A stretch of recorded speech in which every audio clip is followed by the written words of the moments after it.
कहते हैं महाराज, रमता जोगी और बहते पानी का कोई एक ठिकाना नहीं होता है। संत कब तक रुकते हैं? जब तक हम उनसे कुछ सत्संग करते रहे। क्यों महाराज? बिन वजह संत रुकने वाले नहीं है। और कब रुकेंगे? जब हम अच्छा सत्संग करेंगे।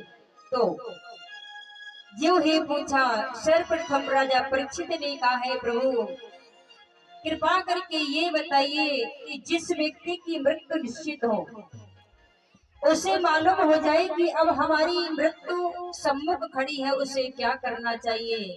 तो श्री सुखदेव जी कहते हैं, राजन परीक्षित, फिर उसे परमात्मा का चिंतन करना चाहिए। बस भगवान, मुझे श्रृंगी ऋषि का श्राप है, वो तत्सक जीवित होकर के मुझे डसने आएगा, जिससे हमारी मृत्यु हो जाएगी। तो जवाब दिया है, राजन तेरे पास तो अभी बहुत समय है। और यहाँ राजा परीक्षित की बात नहीं, बल्कि हम सभी राजा परीक्षित हैं। हम सभी को जीवन वो 7 दिन का मिला है। 7 ही दिन में हम आपका जन्म होता है। 7 दिन में पुण्य करते हैं, 7 दिन में पाप करते हैं, और 7 ही दिन में धराधाम को छोड़कर चले जाते हैं। हम आप उसी अजगर के मुख में बैठे हैं, उसी काल के मुख में बैठे हैं। हम आपका जीवन कब तक है? जब तक वो अजगर अपना मुख बंद नहीं करता, जब तक जीवन है। और जो ही वो काल रूपी अजगर अपना मुख बंद करेगा, उसी दिन हम सभी का राम नाम सत्य हो जाएगा। देखा है श्री सुखदेव जी महाराज से राजा परीक्षित ने दूसरा प्रश्न किया है, भगवान ने दुनिया क्यों बनाई? अरे नहीं बनाता फिर भी चलता। और भगवान ने दुनिया बनाई तो एक जैसी क्यों नहीं बनाई महाराज? कोई एक जैसा दिखता दुनिया में? ना जाने भगवान के यहाँ कितने सांचे हैं। उसने हर व्यक्ति को एक नए नए तरीके से निर्माण किया है। मम्मी जब माँ के गर्भ में जीव रहता है, जब तक भगवान रचना करता ही रहता है, रचना करता ही रहता है। इसे शिशु की कहते हैं हेड ऑफिस है मम्मी का गर्भ, है कि नहीं? भगवान ने हम आपकी रचना कहाँ की? माँ के गर्भ में। अच्छा, भगवान ने सब कुछ दिया, सब दिया। आंखें दी, माँ के गर्भ से हम आंखें लेकर के आए, माँ के गर्भ से हाथ लेकर के आए, पैर लेकर के आए। लेकिन भगवान ने माँ के गर्भ में दांत नहीं दिए, दिए नहीं दिए कि ऐसा ना हो तुझे भूख सताएगी कहीं तू माँ के गर्भ में कहीं काट न ले।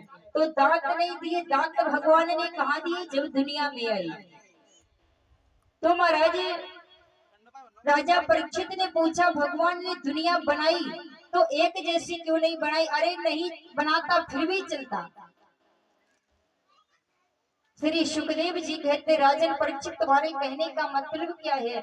जवाब दिया, मतलब तो ये है कि भगवान ने दुनिया ऐसी बनाई कि कोई व्यक्ति इतनो गोरो बना दियो कि सीना तान के चलता हम बहुत गोरे हैं, बड़ो अभिमान है कि हम गोरे हैं। हमारी अगर कौनो मैया ज्यादा साफ कलर की है तो घूंघट ना मारे, गोरी है ना।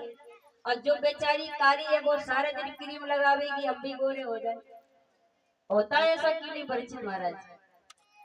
अच्छा, वही एक तरफ संत क्या करते हैं, संत के मुख से अगर अपशब्द निकल जाए ना तो संत कहते हैं, परमात्मा मेरी जिह्वा गल करके क्यों नहीं गिरी? मेरी जिह्वा को धिक्कार है। आज मैं शाम तक भोजन नहीं करूंगा क्योंकि मेरे मुख से अपशब्द निकल गया। और वही तरफ एक व्यक्ति क्या करता है, सुबह उठता तो गालियों से उद्घाटन करता। क्यों महाराज? गालियों से उद्घाटन करता। भाई हमारे संत जन क्या करते हैं, सज्जन पुरुष क्या करता है, पैरों को देख करके चलता। ना जाने हमारे पैरों के तले कोई कीट पतंग ना आ जाए, अगर मुझसे मर जाएगी तो मुझे पाप लगेगा। और वही एक तरफ व्यक्ति क्या करता, मुर्गे की नार को मरोड़ करके खा जाता। खाता है कि नहीं? भगवान ने दुनिया बनाई तो एक जैसी क्यों नहीं बनाई? अरे मैंने 5 बीघे जमीन को खरीदा परीक्षित महाराज, ध्यान से सुनिएगा। हमने उसमें तरह तरह से वृक्ष लगाए। जब वृक्षों में फल आए मैंने एक ही तरह खाद दी, एक ही तरह पानी दिया। जब मैंने पहले वृक्ष से फल को तोड़ करके खाया तो वो कड़वा हो गया, वो मिर्ची थी। दूसरे पेड़ से मैंने फल तोड़ करके खाया, मुंह चिरपिरा हो गया, कहते हैं वो करेला था। तीसरे वृक्ष को मैंने तोड़ करके खाया तो मुख मीठा हो गया, वो गन्ना था। राजा परीक्षित कहते हैं भगवान ऐसा तो नहीं कि मिर्ची के पेड़ के नीचे मैंने मिर्ची वाली खाद दी हो। क्यों महाराज, ऐसा होता है? इसलिए कड़वी हो गई हो, या गन्ने के नीचे मैंने गुड़ घोल करके डाली हो तभी गन्ना मीठा हो गया? ऐसा तो नहीं है। भगवान ने दुनिया बनाई तो एक जैसी क्यों नहीं बनाई है? तो श्री सुखदेव जी कहते राजन परीक्षित, दुनिया जिसने बनाई सतरंगी बनाई, जिसने दुनिया इतनी सुंदर बनाई है, आखिर वो कितना सुंदर होगा? जवाब दिया है कि नाम तुम्हारा तारनहारा, माँ इतनी सुंदरी, वो कितना सुंदर होगा, वो कितना सुंदर होगा।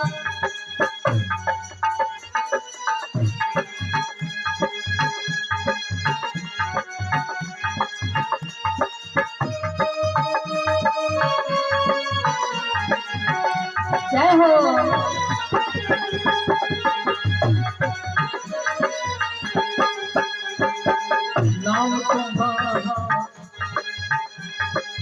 नाम तुम्हारा तारनहारा,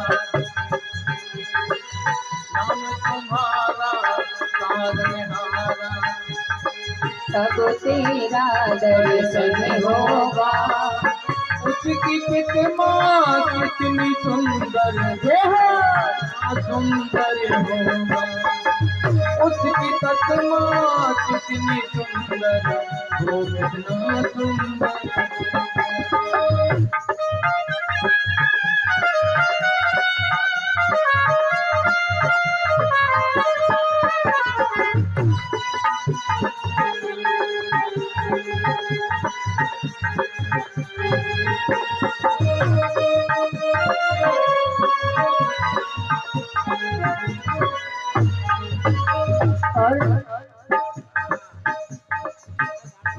दीन दयाल दया के सागर, तुमसे नाम हमारा है। दीन दयाल दया के सागर, तुलसी नाम हमारा है। दीन दयाल दया के सागर, तुम बिन मेरे, तुम भी मेरे पाल कोई नहीं हमारा है।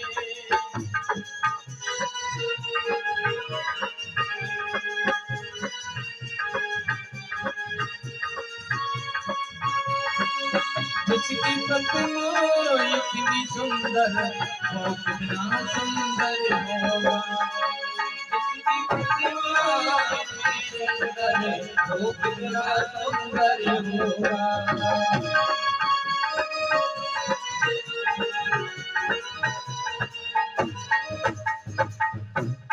भव सागर जो तरना है, भव सागर जो तरना है, तेरा ही शरणा होगा। जिनकी प्रतिमा इतनी सुंदर, वो कितना सुंदर होगा। जिनकी प्रतिमा इतनी सुंदर, वो कितना सुंदर होगा।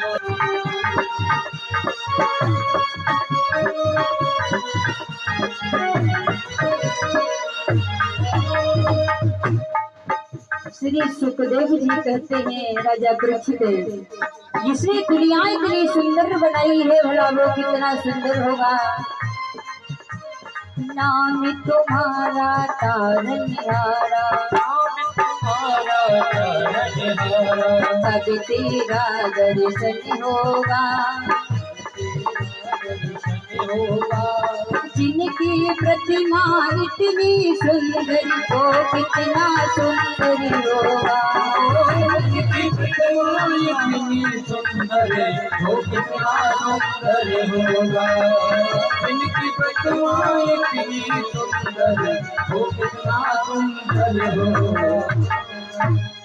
जवाब दिया है, जिसने दुनिया इतनी सुंदर बनाई है, कभी उस परमात्मा के बारे में विचार किया आखिर वो कितना सुंदर होगा। हम सभी जो संसार में ये प्रतिमाएं बनाई है परीक्षित महाराज, कैलेंडर देखते हैं, मूर्ति देखते हैं, जब ये मूर्ति इतनी मन मोहिने वाली है और जब साक्षात परमात्मा का आपकी इस धरती पर प्रकट हुआ होगा कितने सुंदर हो गए। उस समय का नजारा, जिस समय महाराज भगवान कन्हैया इस ब्रज मंडल में लीलाएं कर रहे होंगे, वो कितना सुंदर नजारा हुआ, कभी नहीं विचार किया। हम तो यूं ही बस अपने ही काम में अपने में मग्न है। भगवान ने जो किया वो ठीक है। श्री सुखदेव जी से राजा परीक्षित ने तीसरा प्रश्न किया है, भगवान हम सभी मनुष्य क्यों कहलाए? सृष्टि की रचना किस प्रकार से हुई? हम सभी किसकी संतानें हैं? मनुष्य क्यों कहलाए हैं? श्री सुखदेव जी कहते हैं, राजन परीक्षित हम सभी स्वयं भू मनु शत्रुपा की संतानें हैं, इसलिए हम सभी मनुष्य कहलाए हैं।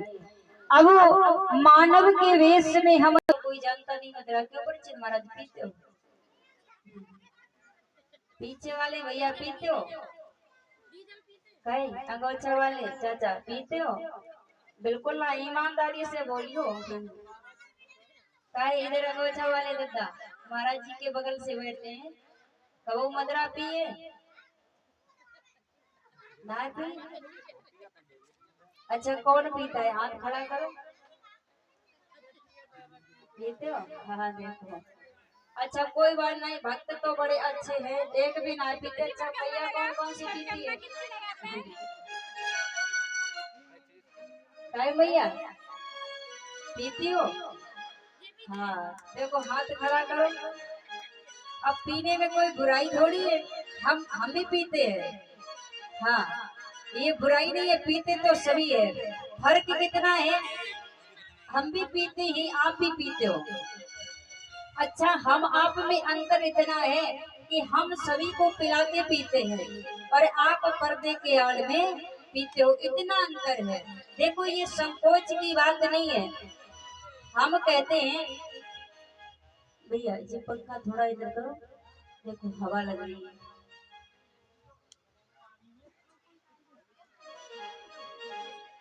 ब्रह्मा ने पी, विष्णु ने पी, ऐसी बात नहीं किसी ने पी नहीं, पी सभी ने, लेकिन पीने में अंतर है।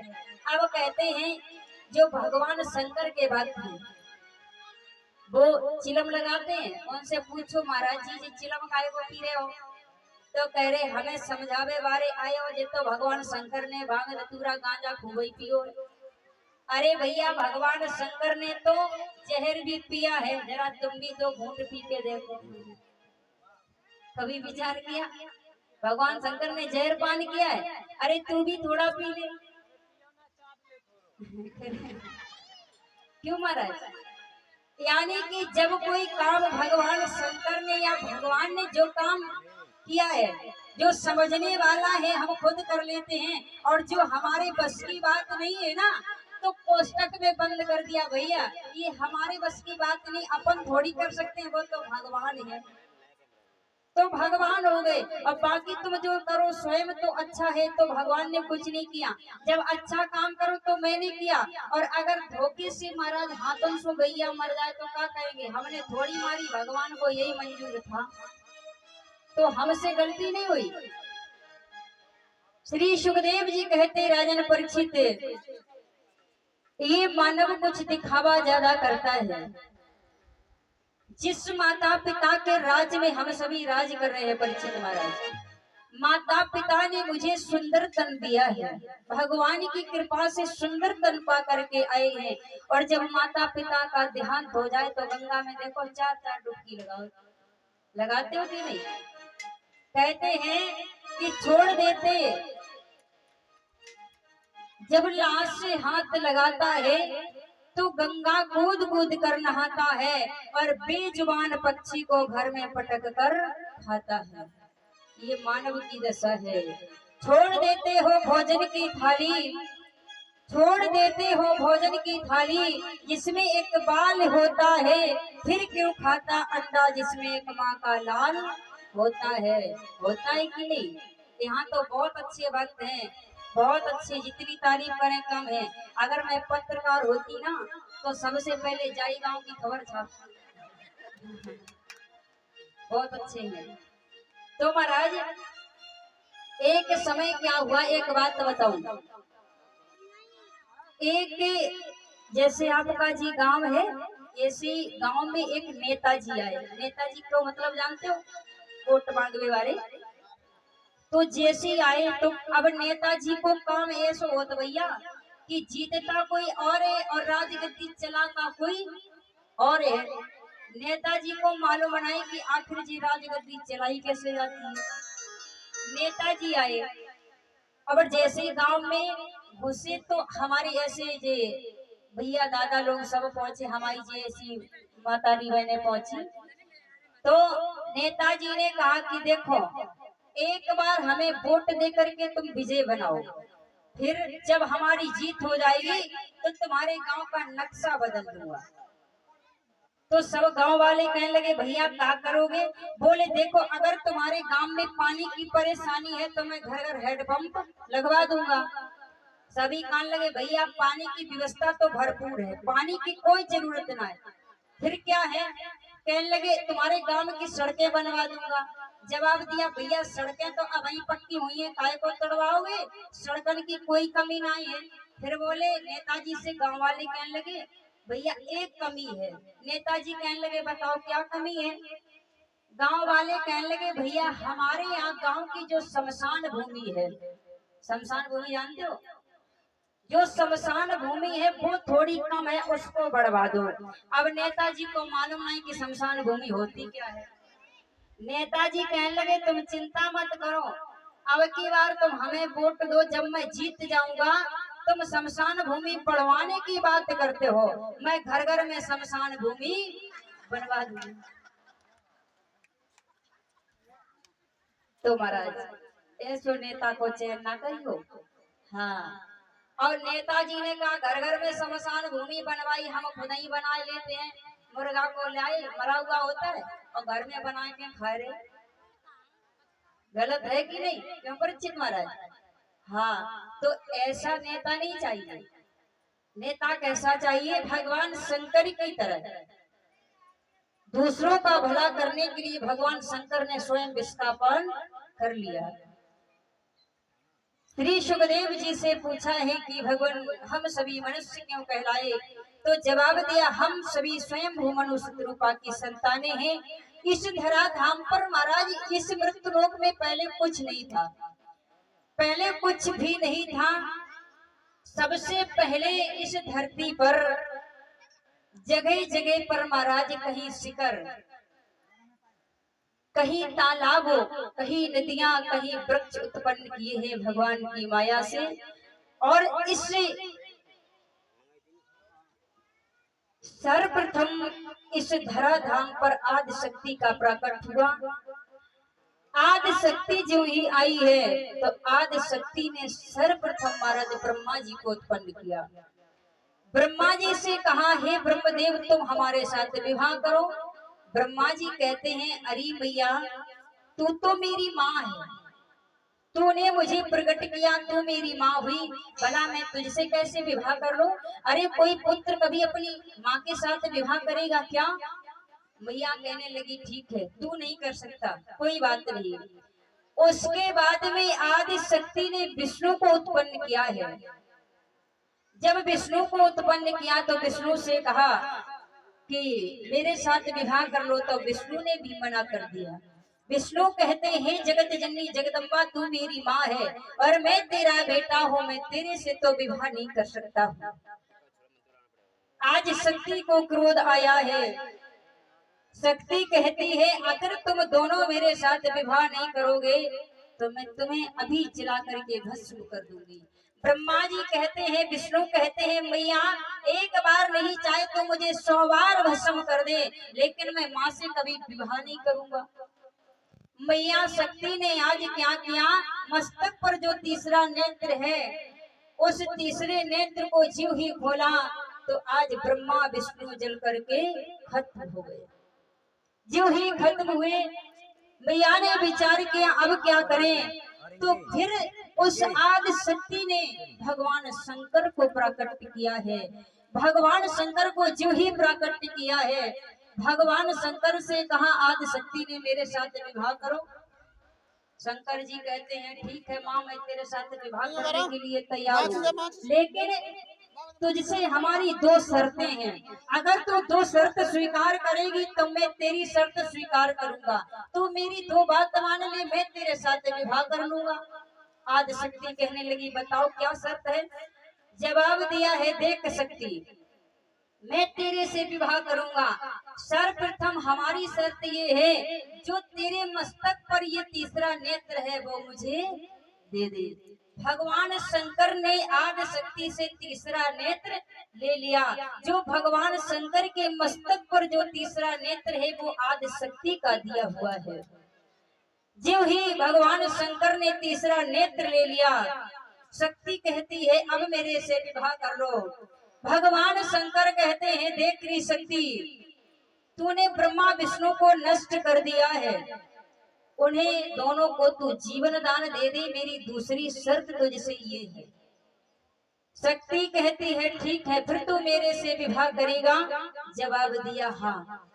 जीव ही आज दोनों को उत्पन्न किया है, फिर कहा मेरे से विवाह कर लो। शंकर जी कहते ओरी मैया, जिस तीसरे नेत्र से तूने दोनों को भस्म किया था, अगर तूने अब की बार मुझसे विवाह की कही तो मैं उसी नेत्र से तुझे भस्म कर डालूंगा।